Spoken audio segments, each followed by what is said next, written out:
China threatens the Biden administration with 4 policy red lines.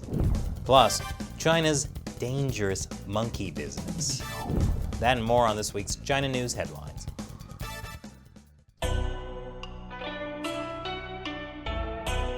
Welcome to China Uncensored. I'm Chris Chappell. The Chinese Communist Party has drawn some red lines for the Biden administration. Before we begin, YouTube is demonetizing us and secretly unsubscribing people from this channel. You can help us stand up to the censorship and ensure you get notified of new episodes by supporting us on patreon.com/China Uncensored for as little as $1 an episode. So as I said, China has drawn some red lines for the U.S. 4 red lines, to be exact. These are demands the Communist Party is making of the Biden administration. As my favorite Chinese state-run media, the Global Times, calls them, the red lines that can't be crossed. Those red lines were drawn by Chinese Foreign Affairs Minister Wang Yi at a video conference earlier this week. And it's kind of confusing, because they're not really red lines that can't be crossed. They're actually 4 things that the Chinese Communist Party demands the U.S. government do. The U.S. must end support for Taiwan, Hong Kong, Xinjiang, and Tibet. Resume the U.S.-China dialogue on all levels. End the tariffs on Chinese products and sanctions on Chinese enterprises. And remove all restrictions on China's state-run media and cultural entities, such as the Confucius Institutes. First, I feel like this is cheating. That is way more than 4 things. Second, this sounds like when kids write a Christmas list for Santa and they put 4 ponies on the list. They know they're not going to get 4 ponies, but maybe they could get 1 pony, or at least a My Little Pony. So will Biden make Xi Jinping a brony? We don't know yet. The reason that the Chinese regime can come out and make these red line demands now is that Biden has only been in office for a month, and he hasn't clarified where he stands on a lot of these issues. And it's not just China that wants to know. For instance, the Uyghur rights group, the East Turkestan Government in Exile, has called on Biden to clarify his stance on the genocide of Uyghur Muslims. That was in response to these comments Biden made on a CNN town hall. I point out to him, no American president can be sustained as a president if he doesn't reflect the values of the United States. And so the idea, I'm not going to speak out against what he's doing in Hong Kong, what he's doing with the Uyghurs in western mountains of China, and Taiwan trying to end the one China policy by making it forceful. I said, and by the way, he said he gets it. Culturally, there are different norms at each country, and their leaders are expected to follow. Those comments caused a lot of controversy. Conservative media had a field day. For more on that, check out this episode of America Uncovered. And former President Trump is also calling into question Biden's resolve on China. Here he is in an interview with Newsmax, responding to a question about the Biden town hall. Well, his family is involved with the Chinese, certainly, a long time and a lot of money. The whole thing is so ridiculous. We had China exactly where we wanted them. Biden has not clarified his China policy yet. But is it as bad as some people make it seem? More on that after the break. Welcome back. So some people are concerned about Biden's China policy. However, Biden might just keep Trump's China tariffs in place. And Biden's Secretary of State, Antony Blinken, has been critical of the Chinese regime.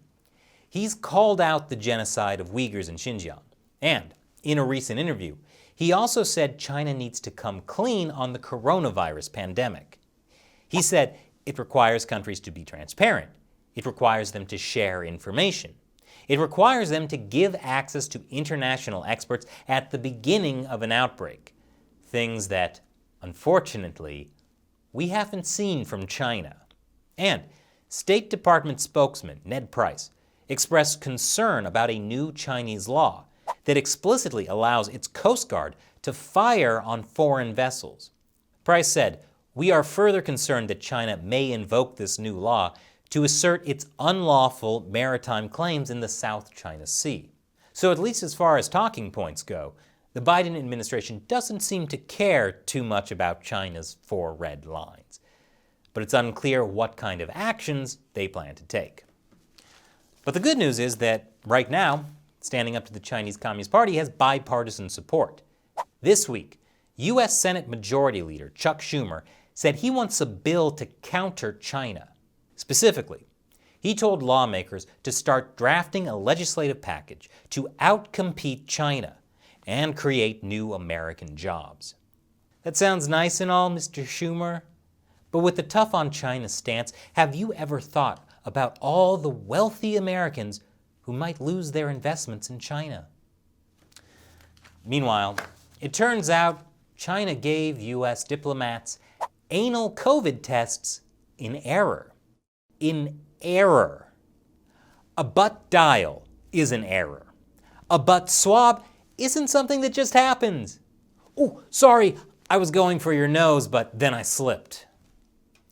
The U.S. State Department has now assured everyone that it is committed to preserving the dignity of American diplomats and their families, consistent with the Vienna Convention on Diplomatic Relations. And I'll be back with more probing news after this final commercial break. Welcome back. According to an Israeli cyber firm, a Chinese hacking tool was modeled on NSA spyware. It says that the Chinese tool was a copy of a tool used by an NSA group called the Equation Group. So China essentially pirated a hacking tool from the NSA.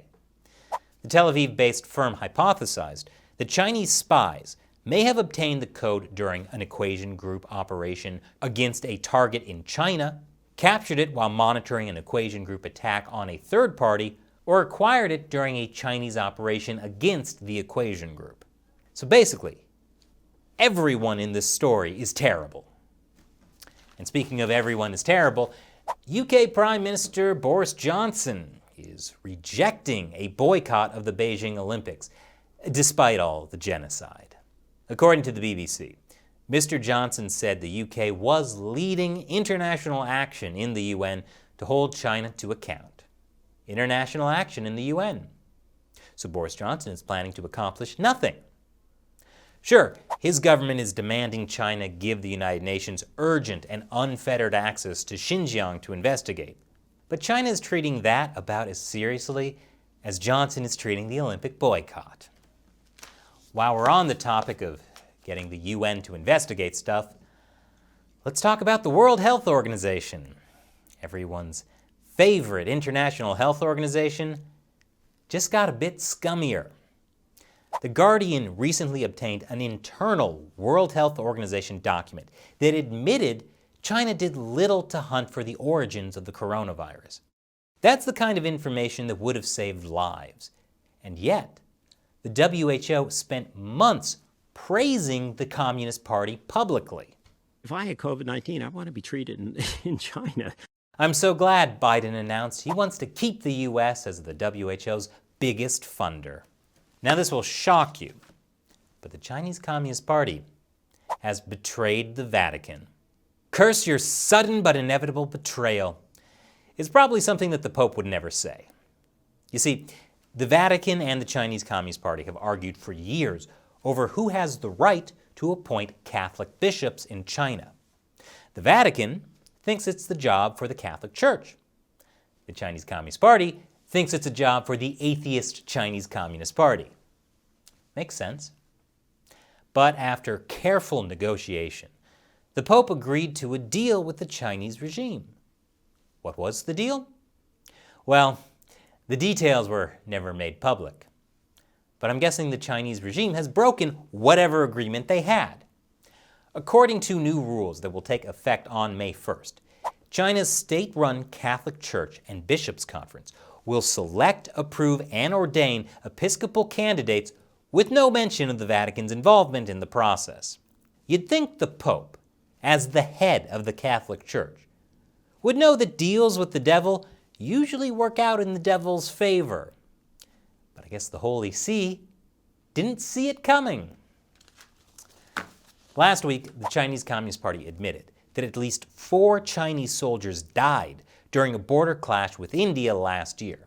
And this week, China detained 6 people for insulting those soldiers. And by insulting, they mean they did things like questioning China's official death toll. And they're getting up to 15 days in jail for it. But they're getting off easy. Because back in 2018, China passed a law that bans people from insulting or slandering heroes and martyrs. At the time, it was a civil law. But next month, it will become a criminal law. And the penalty goes up to 3 years in jail. So don't try to sell Chairman Meow merchandise in China. The penalty could be catastrophic. A great U.S. weakness has been revealed by the coronavirus pandemic. We were unprepared for it. Not only did the Chinese Communist Party hide the severity of the coronavirus in order to hoard medical supplies, but they also ensured a shortage of test subjects for coronavirus research. And by test subjects, I mean monkeys. Yes, China banned the export of monkeys and other wildlife just when the world needed it most. You see, as the New York Times says, the world needs monkeys, whose DNA closely resembles that of humans, to develop COVID-19 vaccines. But a global shortage resulting from the unexpected demand caused by the pandemic has been exacerbated by a recent ban on the sale of wildlife from China, the leading supplier of the lab animals. Wait, China is the world's leading supplier of lab animals? Not only do they dominate the medical equipment market, they also dominate the monkey market. This ain't no monkey business. Okay, it technically is, but the U.S. is taking it seriously. The latest shortage has revived talk about creating a strategic monkey reserve. So this is how it starts. But this is actually very similar to how the U.S. has an emergency stockpile of oil and grain. In other words, President Biden, build that strategic monkey reserve. Strategic Monkey Reserve will also be the name of my new rock band. And now it's time for me to answer questions from a member of the China Uncensored 50 Cent Army, fans who support China Uncensored on the crowdfunding website Patreon. Bill Hanna asks, "Hi Chris, love your show. Thanks. China was the first recipient of a Tesla gigafactory outside of the U.S. and competes directly with local electric vehicle manufacturers. Xpeng is one such competitor that has a lawsuit pending about IP theft. What is the uncensored view of the CCP's real long-term view of this relationship?" Yes, Elon Musk seems to have a rather rosy view of China. And guess how that's working out for him? That was from earlier this month. And this is pretty typical of what happens to big foreign companies when they go to China. The Communist Party opens the door, welcomes them in, and then steals their intellectual property, makes a Chinese knockoff, and then uses regulation to crush the foreign company. Now, I don't know if that's what happened with the Tesla factory, but I wouldn't be surprised if Elon Musk someday finds himself cursing China's sudden but inevitable betrayal. Thanks for your question, Bill. And thank you for watching. Support China Uncensored. Join the 50 Cent Army and get access to lots of cool perks, like asking me questions on the show by signing up at patreon.com/China Uncensored. Once again, I'm Chris Chappell. See you next time.